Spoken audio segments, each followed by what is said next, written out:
Welcome back to Celebrity Radio. It's Alex Melfield talking to some of my favourite people and some of the country's biggest stars. And we got one for you today. Vicki Michelle is starring in Snow White and the Seven Dwarfs at the York Grand Opera House this Christmas from the 13th of December. I'm delighted to say she joins us on the phone now. How are you? Fabulous as always, Alex. How are you? Well, I'm delicious, but not as good as you. I remember talking to you probably 20 years ago on the road, I don't know, at the Swansea Grand or somewhere like that. I mean, you've been doing this your whole life. Can you remember not being famous or a star? When you're out of work for a bit. Yeah, actually, I've been really, really lucky with my career. And I've kept in work sort of every year, which has been amazing. And I'm very blessed because there's so many people in our business that are out of work. But it's always that no one knows what's around the corner. You know, no one knows when it's going to happen. And this panto happened because I bumped into Chris Marino in the West End.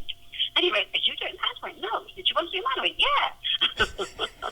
Wow. Who needs an audition when you can just be hanging around Soho on a Friday night? Yeah. And, of course, you're playing Snow White. I mean, this is obvious. Of course, darling. No, the wicked queen. And you're perfect for it. Is it fun being less fun than everyone else on the stage? Because your job is to bring that sort of comic brilliance to it and own the show, really, because you drive it and you are the heart of the show, even though Snow White gets to steal it. I think that's really kind of you. And, you know, everyone works as a team. We've got some amazing people. We've got Martin Daniels and we've got Mark Little, Johnny Muir. We've got some fantastic people that are, you know, you can't do it, you know, no one person can, you know, be the best. But I do think that being the baddie is one of the best parts. And I enjoy it. And I think there's a fine dividing line, you know, like making the audience hate you, but sort of quite like you as well. Mm-hmm. They don't want to like you, but they sort of do. And it's just fun. And it's fun where the kids react to you. I think when I first did Baddie, I was a little like thinking, oh my God, they're all booing. I mean, they boo when you come down for your curtain call. Yes. But now I absolutely love it. And what's amazing, I was saying to Mark earlier, I'm up in Northumberland at the moment. So I was walking along the beach yesterday and there were little boys and girls making sandcastles. And it's the same with panto. We still want nostalgia. It'll never get old. And we still love it. That's wonderful, especially in 2019 when you think that people will be over it. Thank God for panto. Thank God for kids and letting them have their imaginations and not sitting in front of the computer 24/7. You know, they come, they enjoy it, the parents enjoy it.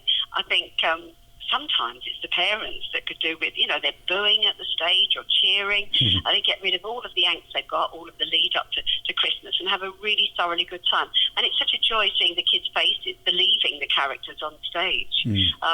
You know, and I think panto is just one of the best things to do at Christmas. I always enjoy it, and God knows how many I've done, quite a lot. You have, and you're always great at it, and you turn up and you give a show. A lot of people tend to phone it in because they get tired and bored, but you're old school, aren't you? You know that every show's your first and every show's your last. Like that. Yeah, I give it 150, 200%, because if the audience have paid to see you, then they deserve a good show. And that's, you know, that's why you're there, and why not? And, you know, loving every minute and wanting to give the performance. And it just, you know, and everyone in this show is going to be 200% because they're all brilliant actors. So I'm really going to enjoy this.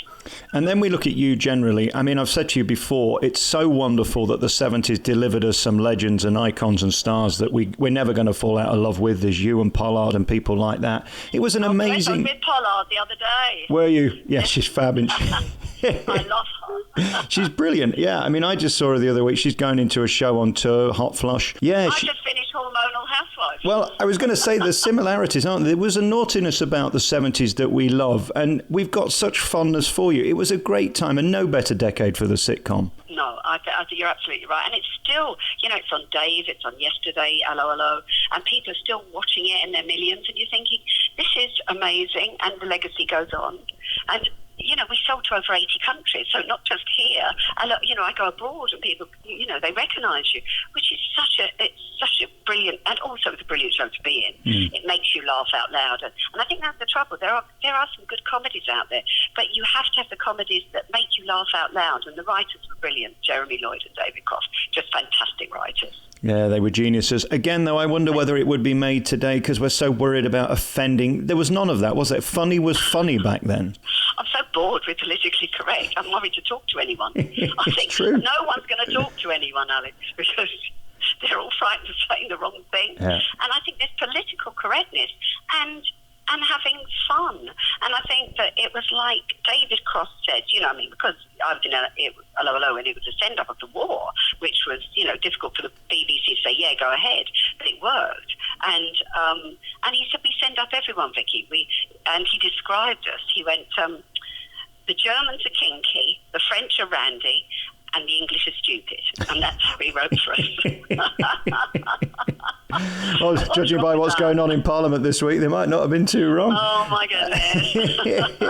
It's a strange old time, but the good thing is every Christmas we get to see Panto. Isn't Panto fabulous, though, that it laughs in the face of political correctness? It doesn't worry about all that nonsense. For just a month a year, we get to go back to better times. Yeah, I think it's great. And it's the grandparents, the parents, the kids, and everyone's done it for years and years. And it's like a sort of something that you just want to do at Christmas. And it's just such a feel-good thing to be at and do and to perform for.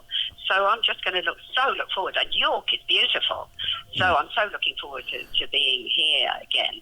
I've done a few plays here, but I don't think I've done Panto here. So this will be my first at the Grand. And they've got that beautiful Christmas market, which is a bugger for parking. But other than that, you're going to have the best time ever. It's just gorgeous. Yeah, yes, you'll be spending that show fee before you've earned it. Absolutely. Vicki Michelle, one of my favourite people, star, legend and icon, will be any time. You'll be appearing in Snow White and the Seven Dwarfs from December 13th at the Grand Opera House in York this Christmas, and we can't wait to see you. Thank you so much for your time. Pleasure, Alex. Thank you for being fabulous.